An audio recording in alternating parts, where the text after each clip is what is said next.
de la matinale sur la première. Bonjour Léa Havard. Bonjour. Nous entrons aujourd'hui dans la période de campagne officielle. Dans 2 semaines, la deuxième consultation sera passée. Qu'est-ce que ça représente pour vous, globalement, et pour vous personnellement? C'est pour un observateur de la vie publique et de la vie juridique, cette période très particulière. Oui, c'est un moment effectivement important après la signature des accords de Nouméa en 1998. Le premier référendum qui a eu lieu voici 2 ans. Et donc là, on arrive au second référendum qui est un moment juridique et institutionnel déterminant puisque les Calédoniens vont une fois de plus pouvoir s'autodéterminer, donc c'est-à-dire pouvoir choisir leur destin politique dans la France ou en dehors de la République française. Et il est toujours bon de rappeler que c'est quelque chose d'assez unique dans le monde, finalement, dans l'histoire et dans le monde. Oui, c'est quelque chose d'assez unique parce que la France est en train de mener un processus de décolonisation qui est progressif, transitoire, accompagné. Et ce mécanisme qui a été mis en place à travers les accords de Nouméa, où on a un accord consensuel entre deux partis politiques qui s'opposaient, les indépendantistes et les non-indépendantistes, cette démarche consensuelle est vraiment unique, effectivement. Léa Havard, vous avez publié au début du mois un article intitulé « Référendum en Nouvelle-Calédonie, française, calédonienne, les deux ». Quelle nationalité au lendemain du référendum? C'est un sujet qui vous intéresse particulièrement, la nationalité? Disons qu'en tant que juriste spécialiste de droit constitutionnel, donc je m'intéresse vraiment aux questions de formation de l'État. Évidemment, la question de la nationalité, c'est un point central dans la mesure où la nationalité, c'est le lien juridique qui lie un homme à un État et la nation, c'est-à-dire le peuple d'un État, c'est le substrat humain d'un État. Donc c'est vraiment, évidemment, le peuple, c'est l'élément essentiel, déterminant de l'État, et la question de savoir quels sont les contours de cette nationalité, quels sont les contours de cette nation, c'est le premier élément qui permet de définir, qui donne son identité à un État. Donc effectivement, c'est un point central ce qui explique, à mon avis, justement les crispations qui peuvent se poser sur ce sujet actuellement. Crispation, c'est bien le mot. On n'a pas le sentiment que c'était le cas il y a 2 ans. Pourquoi? Qu'est-ce qui a changé selon vous? Alors effectivement, il y a 2 ans, je pense que cette question... en tout cas. Oui, voilà, cette question était toujours présente. Pourquoi est-ce qu'elle est plus présente aujourd'hui? Certainement parce que le contexte global de ce deuxième référendum est un peu plus tendu. On a eu des résultats assez serrés lors du premier référendum qui n'étaient pas attendus de cette façon.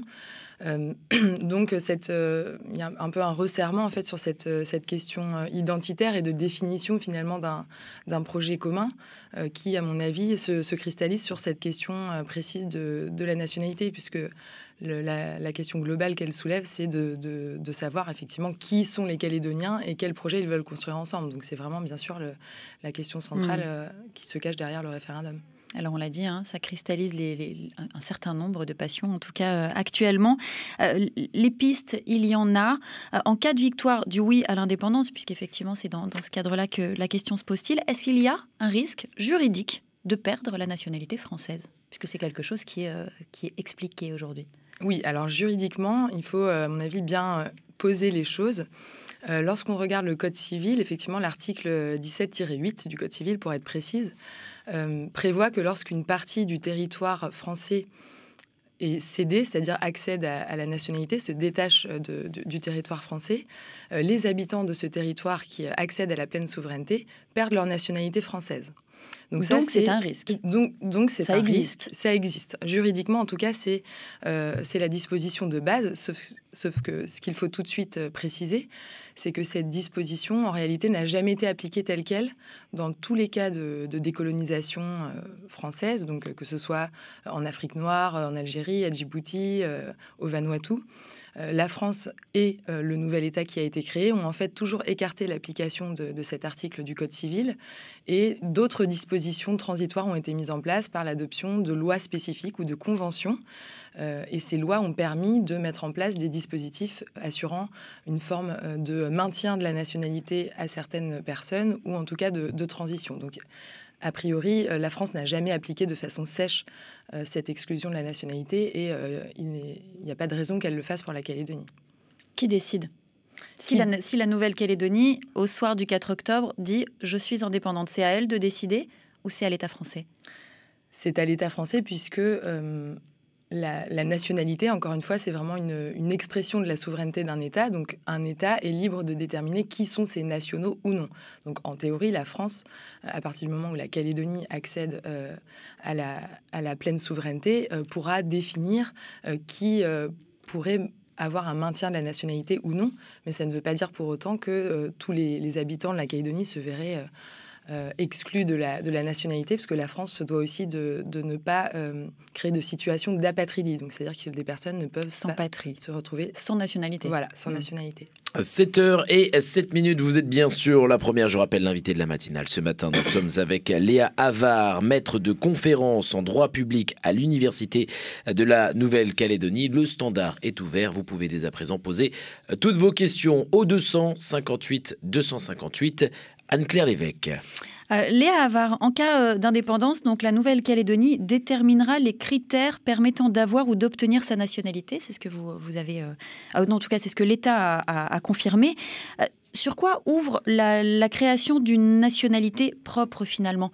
Qu'est-ce que ça implique sur les frontières ? Qu'est-ce que ça implique dans les liens avec les autres pays, si la Nouvelle-Calédonie choisit d'emblée une nationalité nouvelle ? Alors, si la Calédonie choisit une nationalité nouvelle, ce qui est, encore une fois, je le rappelle, la prérogative, oui, en cas d'accession, oui, mais c'est vraiment la prérogative première d'un État souverain. C'est vraiment l'expression de la souveraineté de définir qui est national ou qui ne l'est pas.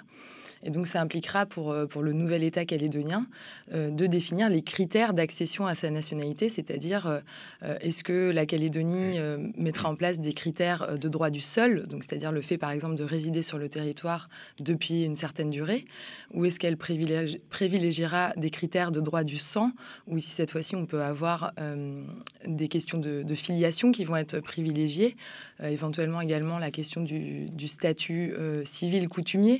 Ça peut être aussi un critère pour définir les contours. En fait, si vous voulez, les différents critères qui existent déjà concernant la citoyenneté, ce sont exactement les mêmes qui peuvent être transposés pour créer une nationalité. Ce sont les mêmes questions qui se posent. C'est une histoire de choix de critères. On se dirige du côté du standard pour accueillir Sophie. Bonjour Sophie. Bonjour tout le monde. Vous avez une question à poser, on vous écoute. Oui, j'ai juste une question, c'est concernant les droits. Je viens de l'entendre aussi, mais si on est droit commun, est-ce qu'on va partir de la Nouvelle-Calédonie autant que Mélanésie, s'il y aura l'indépendance? Voilà, c'est tout.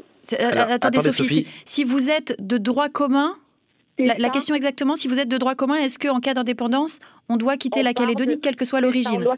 C'est ça. D'accord. On doit quitter le territoire. Alors, Léa Havard. Merci Sophie. Merci pour votre question. À vous aussi, au revoir. Donc concrètement, la question de Sophie, si on est de droit commun, est-ce qu'au lendemain de l'indépendance, on doit quitter la Nouvelle-Calédonie? Est-ce aussi sec que ça et brutal et définitif? Non, clairement pas. Je pense qu'il faut vraiment rassurer tout le monde sur ce type de questions. De toute façon, pour l'instant, aujourd'hui, il est impossible de répondre clairement à une question, c'est-à-dire de déterminer ce qui se passera effectivement ou pas dans les jours qui suivront un éventuel oui à l'indépendance, puisque ce sera la Nouvelle-Calédonie qui devra déterminer, encore une fois, choisir la façon dont se déroulera éventuellement la création de sa citoyenneté, de sa nationalité. Mais évidemment, dans tous les cas, bien sûr, il n'y aura pas d'exclusion des futurs nationaux calédoniens en fonction de leur statut. Éventuellement, il pourrait y avoir une définition de critères, c'est-à-dire que peut-être, c'est une possibilité, c'est une hypothèse, la Calédonie pourrait très bien dire « je définis une nationalité en partant du critère du statut civil coutumier ». Ce qui impliquerait peut-être que des personnes de statut de droit commun ne puissent pas avoir cette nationalité. C'est une hypothèse comme une autre, mais ça n'implique en aucun cas, dans tous les cas, que ces personnes doivent quitter le territoire. Ce sont deux questions complètement distinctes. Alors, vous évoquez plusieurs possibilités, notamment dans l'article que vous avez écrit. Qu'est-ce qu'on peut imaginer entre nationalité française et nationalité purement calédonienne? Il y a tout un panel qu'on peut imaginer, on peut tout imaginer? Oui, on peut tout imaginer dans la mesure où déjà ce qui est important, je pense, de répéter, c'est que le droit, c'est uniquement un outil qui est au service des politiques. Donc théoriquement, on peut tout écrire, on peut tout créer. Et d'ailleurs, je pense que la Calédonie est justement un territoire qui montre bien les possibilités de la souplesse du droit pour répondre à des situations particulières. Donc, pour vous donner des exemples de situations qui sont un peu moins communes que la création d'une nationalité classique, vous pouvez tout à fait avoir un État qui accède à l'indépendance, donc concrètement une Calédonie qui répondrait oui au référendum, mais qui ne créerait pas nécessairement sa propre nationalité. Donc c'est ce qu'on appelle une délégation de compétences. Donc dans ce cas, l'État souverain va décider de ne pas exercer lui-même sa compétence de nationalité, mais il va la déléguer, la confier à un autre État. Donc là, en l'occurrence, la Calédonie pourrait confier cette compétence à la France et demander à la France d'exercer sa compétence pour elle, ce qui reviendrait à avoir des nationaux français en Calédonie. Il n'y aurait pas de nationalité calédonienne. C'est ce qui existe dans un certain nombre d'États associés. Par exemple, les îles Cook sont un État indépendant, mais elles n'ont pas leur propre nationalité. Elles ont choisi, en coordination bien sûr avec la Nouvelle-Zélande, de conserver la nationalité néo-zélandaise.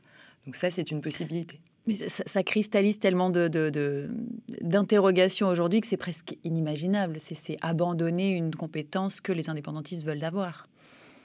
Abandonner, oui et non, parce que ce choix de conserver cette nationalité ou, par exemple, d'avoir sa propre nationalité, mais avec des liens très privilégiés. Par exemple, la Calédonie pourrait avoir une citoyenneté calédonienne, mais avoir un accès très, très facilité sur le territoire français, et inversement, les nationaux français pourraient accéder facilement au territoire calédonien. Enfin, ce type de partenariats, effectivement, qui sont un peu originaux, sont peut-être difficiles à imaginer parce qu'ils sont peu communs, mais ils permettent aussi de répondre à des réalités qui sont assez singulières. En l'occurrence, le peuple calédonien, quel que soit son choix dans 2 semaines, de toute façon est lié culturellement, historiquement, identitairement avec la France, et ça peut être une façon d'exprimer ce lien particulier. Alors justement, si dans 2 semaines, le non revient, le non à l'indépendance, est-ce que cette question de la nationalité peut quand même être abordée tout en restant dans la France, ou une adaptation de la citoyenneté, parce qu'on en parle si la Nouvelle-Calédonie accède à l'indépendance. Mais c'est tellement central que pourquoi pas le mettre sur la table tout en restant dans la France? C'est possible ?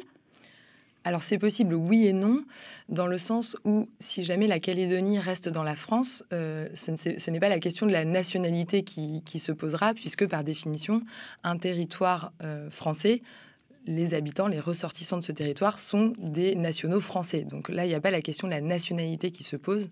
Il n'y a pas de doute sur ce point.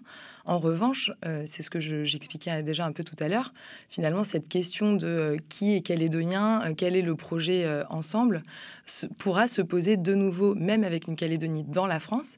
Et elle se posera cette fois-ci pour ce qui est de définir ou de redéfinir la citoyenneté calédonienne. Puisque la citoyenneté calédonienne, finalement, quand vous dites est-ce qu'on pourrait avoir une espèce d'adaptation de la nationalité, mais avec une Calédonie dans la France, mais en réalité, l'existence d'une citoyenneté calédonienne, c'est déjà ça. Quelle est la différence fondamentale entre citoyenneté et nationalité ? Alors, la nationalité, c'est le lien juridique qui unit un habitant, un ressortissant à un État.